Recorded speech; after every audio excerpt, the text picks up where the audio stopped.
नमस्कार मित्रांनो, आज आपण MST-CET ऑनलाईन अर्ज कशा पद्धतीने भरतात याची संपूर्ण माहिती आपण घेणार आहोत. सर्वप्रथम आपल्याला रजिस्ट्रेशनची प्रोसेस पूर्ण करायची आहे. रजिस्ट्रेशन झाल्यानंतर ॲप्लिकेशन करायचं आहे आणि ॲप्लिकेशन केल्यानंतर पेमेंटची प्रोसेस करायची आहे. अशा 3 स्टेपमध्ये आपल्याला MST-CETचा फॉर्म भरायचा आहे. सर्वप्रथम मित्रांनो, याची ऑफिशियल लिंक ओपन करून घ्यायची आहे.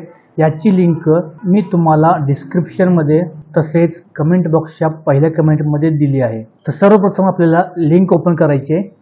लिंक ओपन केल्यानंतर या ठिकाणी आपल्याला रजिस्ट्रेशन करून घ्यायचं आहे. तर रजिस्टर या बटनावरती क्लिक करायचं आहे. तुमच्यासमोर एक रजिस्ट्रेशनचा फॉर्म ओपन होईल. ते सर्व माहिती भरायची आहे. सर्वप्रथम तुमचं पूर्ण नाव टाकायचं आहे. या ठिकाणी तुमचं 10वी किंवा 12वीच्या मार्कशीटला जशा पद्धतीने नाव आहे तशाच पद्धतीने या ठिकाणी नाव भरायचं आहे. तुमचं नाव भरून ईमेल आय डी टाकून घ्यायचं आहे. ईमेल आय डी टाकून तुमच्या या रजिस्ट्रेशनसाठी एक पासवर्ड तयार करून घ्यायचा आहे. मित्रांनो, जो तुम्ही पासवर्ड टाकणार आहे तो पासवर्ड या ठिकाणी 2 वेळा टाईप करून घ्यायचा आहे. पासवर्ड टाईप करून झाल्यानंतर खाली तुमचा मोबाईल नंबर आणि जन्मतारीख टाकायची आहे. जन्मतारीख टाकून रजिस्टर या बटनावरती क्लिक करायचं आहे. रजिस्टर केल्यानंतर तुमच्यासमोर एक नवीन पेज ओपन होईल. यामध्ये तुमची सर्व माहिती भरून घ्यायची आहे. सर्वप्रथम या ठिकाणी तुमच्या वडिलांचं नाव लिहायचं आहे किंवा नाव टाईप करायचं आहे. फर्स्ट नेम ओनली, फक्त वडिलांचं पहिलं नाव टाकायचं आहे. या ठिकाणी तुमच्या आईचं नाव टाकायचं आहे. फर्स्ट नेम ओनली म्हटलं आहे त्यामुळे फक्त नाव टाकायचं आहे. जेंडर निवडायचं आहे. रिलिजन म्हणजे तुमचा धर्म निवडायचा आहे. रिजन तुम्ही ग्रामीण भागातून आहात की शहरी भागातून आहात ते निवडायचं आहे. मदर टंग निवडायचे आहे. नॅशनॅलिटी बाय डिफॉल्ट येईल. तुमचं वार्षिक उत्पन्न निवडायचं आहे. मॅरिटल स्टेटस तुमची वैवाहिक स्थिती टाकायची आहे. खाली तुमचा परमनंट ॲड्रेस टाईप करून घ्यायचा आहे.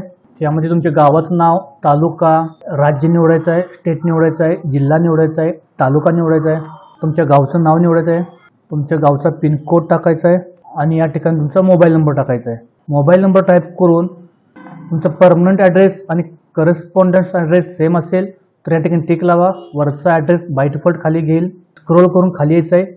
या ठिकाणी अदर डिटेल्स यामध्ये तुम्ही महाराष्ट्राचे रहिवासी आहात का, यस करायचं आहे. मायनॉरिटी असेल तर यस करा, नसेल तर नो करा. तुम्ही अपंग आहात का असाल तर यस करा, अन्यथा नो करा. तुम्ही 10वी कोणत्या वर्षी पास झाला ते वर्ष टाकायचं. या ठिकाणी पासिंग वर्ष टाकून तुम्हाला 10वीला किती टक्के मार्क्स पडलेत त्याची टक्केवारी टाकायची आहे. तुम्ही 10वी ज्या बोर्डामार्फत किंवा मंडळामार्फत पूर्ण केली आहे ते या ठिकाणी निवडायचं आहे. 10वी तुम्ही कोणत्या राज्यातून केलेत त्याचं राज्याचं नाव निवडायचं आहे. मित्रांनो, 12वीला जो आहे उमेदवार आत्ता त्याची 12वी चालू आहे त्यांनी या ठिकाणी यस करायचं आहे. अन्यथा ज्या लोकांनी 12वीची परीक्षा उत्तीर्ण झालेत त्या लोकांनी या ठिकाणी नो करायचं आहे. आणि या ठिकाणी तुमचं 12वीचं उत्तीर्ण वर्ष टाकायचं आहे. तुम्ही 12वी कोणत्या वर्षी पास झाला, तुमची 12वी ज्या बोर्डातून झाली त्या बोर्डाचं नाव सिलेक्ट करायचं आहे. मार्क तुम्हाला पर्सेंटेज आहेत का CGPA आहेत ते निवडायचं आहे. या ठिकाणी तुम्हाला कितीपैकी किती मार्क्स पडले हे टाकायचं आहे. मार्क्स आउट ऑफ 600 पैकी पडले तर 600 टाका.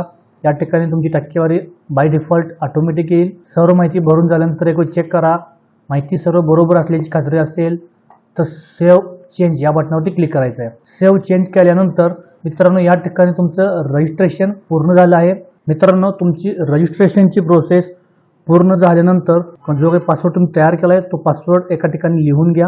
रजिस्ट्रेशनची प्रोसेस पूर्ण झाल्यानंतर मित्रांनो रजिस्ट्रेशन नाव या बटनावरती क्लिक करायचं आहे.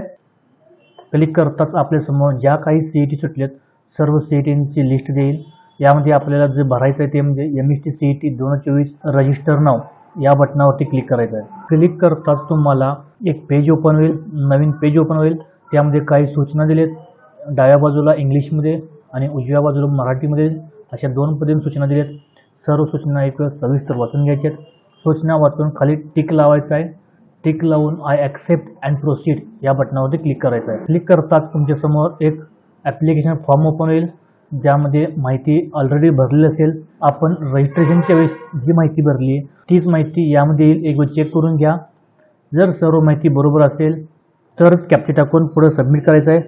जर तुम्हाला काही माहिती बदलायची असेल, अपडेट करायची असेल तर रजिस्ट्रेशनच्या प्रोफाईल टॅबला जाऊन तुम्ही माहिती अपडेट करू शकता. कॅप्चा टाईप करून सेव्ह अँड प्रोसीड या बटनावरती क्लिक करायचं आहे. क्लिक करताच तुम्हाला एक OTP येईल. OTP टाईप करून व्हेरीफाय करून घ्यायचा आहे. OTP व्हेरीफाय केल्यानंतर तुम्हाला एक ॲप्लिकेशन नंबर येईल. तो ॲप्लिकेशन नंबर लिहून घ्यायचा आहे किंवा नोंद करून घ्यायचा आहे. नंतर पुढे प्रोसीड बटनावरती क्लिक करायचं आहे. प्रोसीड करताच तुमच्यासमोर रजिस्ट्रेशन पर्सनल डिटेल्स कंप्लीट दाखवेल.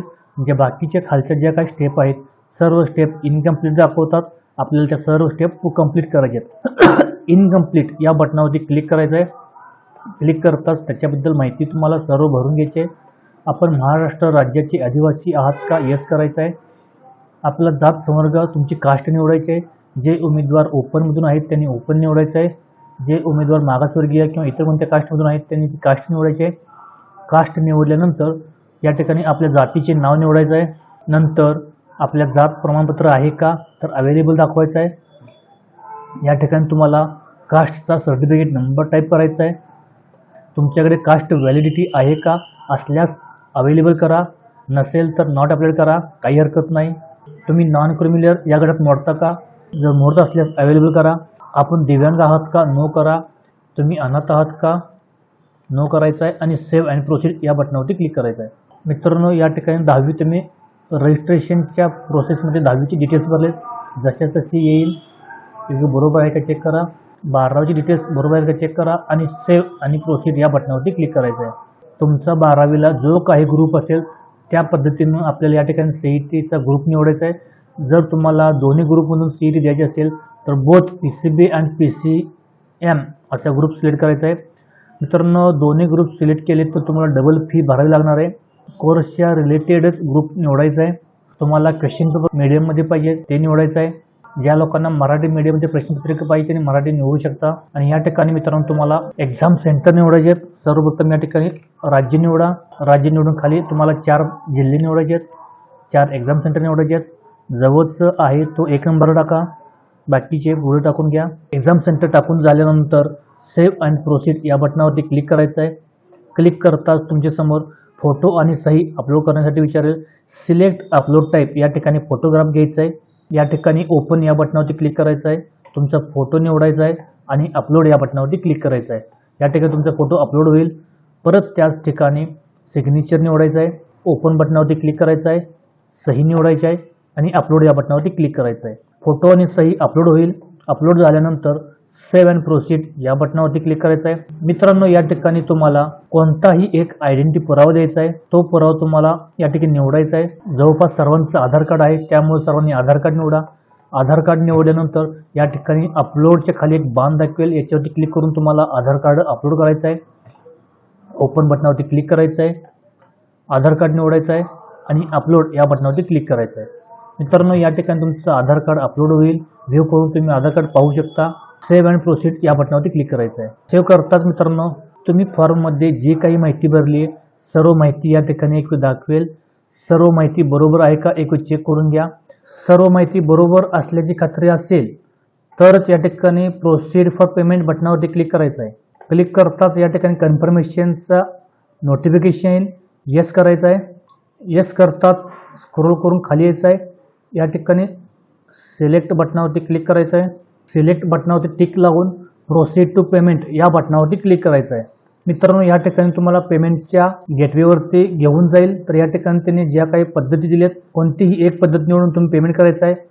सर्वात सोपी पद्धत मित्रांनो QR कोड. या ठिकाणी QR वरती क्लिक करायचं आहे. या ठिकाणी खाली शो QR कोड वरती क्लिक करायचं आहे. क्लिक करून खाली कंटिन्यू अँड पे बटनावरती क्लिक करायचं आहे.